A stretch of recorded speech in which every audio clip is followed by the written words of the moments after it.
Bonjour mes frères et sœurs, c'est le frère André. Alors aujourd'hui, je souhaiterais partager avec vous un petit message que j'avais eu à cœur récemment. Donc voilà, sans plus tarder, nous allons lire en fait dans le livre d'Apocalypse. On va lire en fait du verset premier jusqu'au verset 18, je crois. Ouais, voilà, c'est ça. 18 ou 19. Voilà. Donc sans plus tarder, nous allons commencer, hein. Révélation de Jésus-Christ que Dieu lui a donnée pour montrer à ses serviteurs les choses qui doivent arriver bientôt, et qu'il a fait connaître par l'envoi de son ange et à son serviteur Jean, lequel a attesté la parole de Dieu et le témoignage de Jésus-Christ, tout ce qu'il a vu. Heureux celui qui lit et ceux qui entendent les paroles de la prophétie et qui gardent les choses qui y sont écrites, car le temps est proche. Jean aux 7 églises qui sont en Asie, que la grâce et la paix vous soient données de la part de celui qui est, qui était et qui vient, de la part des 7 esprits qui sont devant son trône, et de la part de Jésus-Christ, le témoin fidèle, le premier-né des morts et le prince des rois de la terre, à celui qui nous a aimés, qui nous a délivrés de nos péchés par son sang, et qui a fait de nous un royaume des sacrificateurs pour Dieu son Père. À lui soit la gloire et la puissance au siècle des siècles. Amen. Voici, il vient avec les nuées, et tout œil le verra. Même ceux qui l'ont percé, et toutes les tribus de la terre se lamenteront à cause de lui. Oui. Amen. Je suis l'alpha et l'oméga, dit le Seigneur Dieu, celui qui est, qui était et qui vient, le Tout-Puissant. Moi, Jean, votre frère, et qui est part avec vous à la tribulation et au royaume et à la persévérance en Jésus-Christ. J'étais dans l'île appelée Patmos à cause de la parole de Dieu et du témoignage de Jésus. Je fus ravi en esprit au jour du Seigneur, et j'entendis derrière moi une voix forte, comme le son d'une trompette, qui disait : « Ce que tu vois, écris-le dans un livre et envoie-le aux 7 églises, à Éphèse, à Smyrne, à Pergame, à Thyatire, à Sardre, à Philadelphie et à Laodicée. » Je me retournai pour connaître quelle était la voix qui me parlait. Et après m'être retourné, je vis 7 chandeliers d'or. Et au milieu des 7 chandeliers, quelqu'un qui ressemblait à un fils d'homme, vêtu d'une longue robe et ayant une ceinture d'or sur la poitrine. Sa tête et ses cheveux étaient blancs comme de la laine blanche, comme de la neige. Ses yeux étaient comme une flamme de feu. Ses pieds étaient semblables à de l'airain ardent, comme s'il eût été embrasé dans une fournaise. Et sa voix était comme le bruit de grandes eaux. Il avait dans sa main droite 7 étoiles. De sa bouche sortait une épée aiguë à 2 tranchants, et son visage était comme le soleil lorsqu'il brille dans sa force. Quand je le vis, je tombai à ses pieds comme mort. Il posa sur moi sa main droite en me disant : « Ne crains point, je suis le premier et le dernier et le vivant. J'étais mort, et voici, je suis vivant au siècle des siècles. Je tiens les clés de la mort et du séjour des morts. Écris donc les choses que tu as vues et celles qui sont et celles qui doivent arriver après elles. Le mystère des 7 étoiles que tu as vues dans ma main droite et des 7 chandeliers d'or. Les 7 étoiles sont les anges des 7 églises et les 7 chandeliers sont les 7 églises. Voilà, mes frères et sœurs, le passage en fait que je souhaiterais partager avec vous. Et j'aimerais bien en fait qu'on reprenne le passage où il a vu Jésus en fait. Et par ce passage en fait, j'aimerais juste partager cette révélation que j'ai eue par rapport à la peur. Parce que beaucoup d'entre nous aujourd'hui ont peur. Nous disons à chaque instant de notre vie que nous croyons au Seigneur Jésus-Christ, qu'il est mort pour nous, qu'il est mort sous la croix, afin que nous soyons rachetés de la mort et afin que nous ayons la vie éternelle. Nous le confessons à chaque instant de notre vie, mais malheureusement, par rapport à certaines situations qui se déroulent dans nos vies, nous avons tendance en fait à tomber dans la peur. Nous avons tendance à trembler devant les situations. Nous avons tendance en fait à baisser la tête, à se courber devant les problèmes, devant les situations qui se présentent devant nous. J'aimerais en fait aujourd'hui que vous compreniez vraiment le sens de ces paroles que je vais vraiment partager avec vous. Vous avez vu dans la parole que Jean, il a vu Jésus. Regardez comment Jésus il était quand il avait vu. Franchement, imaginez un instant que vous avez ce Jésus dans votre vie. Parce il y a une chanson qui dit en fait que ce n'est plus moi qui vis, alléluia, mais c'est Jésus qui vit en moi.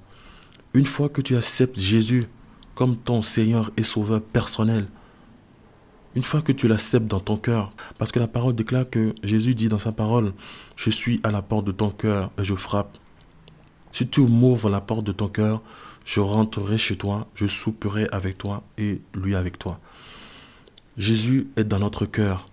Une fois que tu l'acceptes, une fois que tu deviens enfant de Dieu, une fois que tu te dépouilles de la vieille nature, tu deviens vraiment un enfant de Dieu. Et imagine un instant que c'est Jésus est en toi. De quoi pourras-tu avoir peur? Imagine, parce que Jean, il a vu Jésus en fait. Il a vu Jésus dans toute sa splendeur, dans toute sa grandeur. Il y a des milliers d'anges qui nous protègent, qui campent autour de nous jour et nuit. C'est pourquoi la parole déclare aussi que l'ange de l'Éternel campe autour de ceux qui le craignent et les arrache au danger. Tant que vous craignez Dieu, mes frères et sœurs, aucune pépite, aucun danger ne pourra vous arriver. Dieu vous enlèvera toujours des dangers, mes frères et sœurs. Vous voyez? Et à combien à plus forte raison vous avez Jésus dans votre vie? Nous disons à chaque instant que Jésus est à côté de moi, Jésus est dans mon cœur, Jésus est en moi. Et par rapport à certains problèmes, nous nous courbons, nous avons peur, nous commençons à trembler. Continuons, mes frères et sœurs.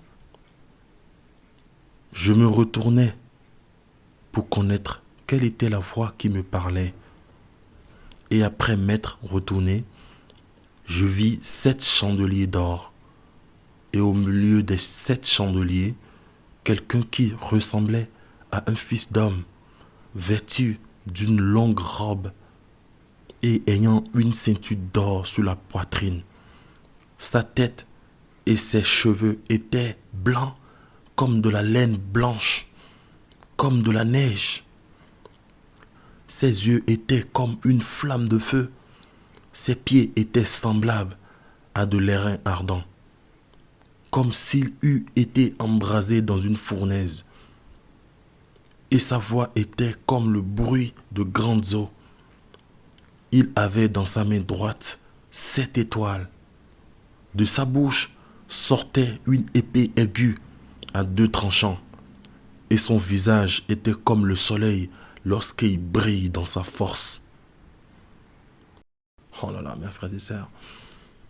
Et c'est pas fini encore. C'est pas fini encore. Imaginez juste un instant ce Jésus. Imaginez juste un instant ce Jésus. Imaginez juste un instant que vous avez ce Jésus en vous. Imaginez juste un instant. Qui pourra résister devant vous, mes frères et sœurs? Qui pourra résister devant vous? Jésus-Christ a reçu le nom qui est au-dessus de toute domination, de toute principauté. Et devant son nom, tous genoux fléchissent et que toute langue confesse qu'il est Seigneur. Imaginez juste un instant que vous avez ce Jésus dans votre vie, mes frères et sœurs. Ce Jésus à qui les yeux sont semblables à du feu. Imaginez, mes frères et sœurs. Imaginez juste un instant. De sa bouche sortait une épée aiguë à 2 tranchants. Imaginez ce Jésus en vous. Qui peut résister? Je vous assure, mes frères et sœurs, l'ennemi ne peut pas vous attaquer en fait. Si vous réalisez vraiment que vous avez ce Jésus dans votre vie, personne ne pourra vous attaquer. Et s'ils essayaient de vous attaquer, ils verront Jésus en face. Je vous assure, mes frères et sœurs. Continuons, mes frères et sœurs. Quand je le vis, je tombais à ses pieds comme mort. Mais c'est normal. Qui peut voir un Jésus pareil et se tenir debout? Qui peut voir ce Jésus et se tenir debout, mes frères et sœurs? Tu dois être rempli de frayeur. Il n'y a pas de raison. Il posa sur moi sa main droite en disant, ne crains point, ne crains point, ne crains point. Mes frères et sœurs, arrêtons la peur. Arrêtons de craindre à chaque instant de notre vie. Dès que nous traversons des moments difficiles, nous commençons à cogiter, nous commençons à pleurer, nous commençons à dire, oh Seigneur, Dieu m'a abandonné, Jésus m'a oublié. La parole déclare, ne crains point, je suis le premier et le dernier. Qui peut résister devant Jésus, mes frères et sœurs? Qui peut résister devant Jésus, devant le lion de la tribu de Juda, devant celui qui a vaincu la mort, devant celui qui a la clé de la Bible, la clé du séjour des morts? Qui peut résister devant lui? Personne. Il n'y a personne sur cette terre qui peut résister devant le nom de Jésus. Personne. Parce que la parole déclare, ne crains point, je suis le premier et le dernier et le vivant. Je suis le premier et le dernier et le vivant. J'étais mort et voici, je suis vivant au siècle des siècles.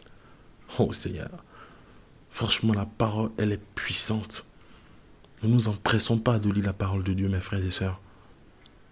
Parce que Jésus le dit, je suis le premier et le dernier et le vivant. J'étais mort et voici, je suis vivant au siècle des siècles. La prochaine phrase, elle est très très puissante. Je tiens les clés de la mort et du séjour des morts. Alléluia. Alléluia. Rendons infiniment gloire à Jésus-Christ de Nazareth. Jésus nous dit dans sa parole, c'est pas moi qui l'ai inventé, hein, c'est marqué dans Apocalypse, chapitre 1, verset 18. Jésus dit clairement ici, hein, il le dit clairement. J'étais mort et voici, je suis vivant jusqu'au siècle des siècles. Je tiens les clés de la mort et du séjour des morts. C'est une phrase à ne jamais oublier, mes frères et sœurs. Je tiens les clés de la mort et du séjour des morts. Tant que vous avez un Jésus qui a la clé de la mort, c'est lui qui décidera de votre sort, mes frères et sœurs. Tant qu'il n'a pas dit oui, ou tant qu'il n'a pas dit non, rien ne pourra vous arriver, mes frères et sœurs. La parole déclare que ils te feront la guerre, mais ils ne te vaincront pas. Le Jésus que tu as en toi, il a la clé de la mort et du séjour des morts. Tant qu'il n'a pas dit son dernier mot sur ta vie, tu ne peux pas mourir, mes frères et sœurs. Si tu crois réellement en Jésus-Christ, si tu marches vraiment, si tu marches selon la parole qu'il a déclarée, franchement, tu ne peux pas avoir peur de la mort. Parce que c'est lui qui tient les clés de la mort. Il tient les clés du séjour des morts. Tu ne mourras jamais, tu vivras aujourd'hui et éternellement. Parce que le Jésus que tu as en toi, c'est lui qui décidera de ton sort. C'est lui qui décidera de ton sort, mes frères et sœurs. Il a la clé de la mort et du séjour des morts. Tant qu'il n'a pas encore dit que c'est fini pour toi, rien n'est fini pour toi. Les autres peuvent penser que tu es mort, que c'est fini, qu'il n'y a plus d'espoir pour toi, que tu as tout perdu. Vous savez, mes frères et sœurs, Dieu ne nous demande pas grand-chose. Il nous demande juste de respecter sa parole. Juste de marcher dans la sanctification. Pourtant, la majorité des gens dans ce monde, ils ne veulent pas. Ou ils disent que non, c'est trop dur. Non, on a trop de tribulations dans la chair. Non, je peux pas essayer de marcher dans la sanctification. Du moins, efforce-toi. Si tu as encore des faiblesses dans la chair, Demande l'aide de Dieu, demande l'aide du Saint-Esprit pour qu'il t'aide à abandonner tous ces péchés, mes frères et sœurs. Parce que la parole déclare que rien de souillé ne rentrera dans le royaume des cieux. Rien de souillé ne rentrera dans le royaume des cieux. Même moi qui vous parle, je continue toujours à travailler sur mon salut. Je continue toujours à travailler sur ma sanctification, mes frères et sœurs. Rien n'est encore acquis. On continue toujours à se battre. On a encore des tribulations dans la chair. Mais on continue, on demande l'aide du Saint-Esprit, que le Saint-Esprit nous aide. En fait que nous puissions plus davantage nous améliorer et pour plaire uniquement qu'à l'Éternel des armées. Le Jésus que nous avons est extrêmement puissant. Arrêtons de limiter Jésus. Arrêtons, mes frères et sœurs. Franchement, imagine le Jésus que tu as. Tu as un Jésus qui est extrêmement puissant. La moindre pépite qui t'arrivera, je t'en conjure, mon frère, ma sœur, va vers Jésus. Parle-lui. Parle-lui, Seigneur. Parle-lui. Va vers Dieu. Parle-lui comme s'il était ton Père.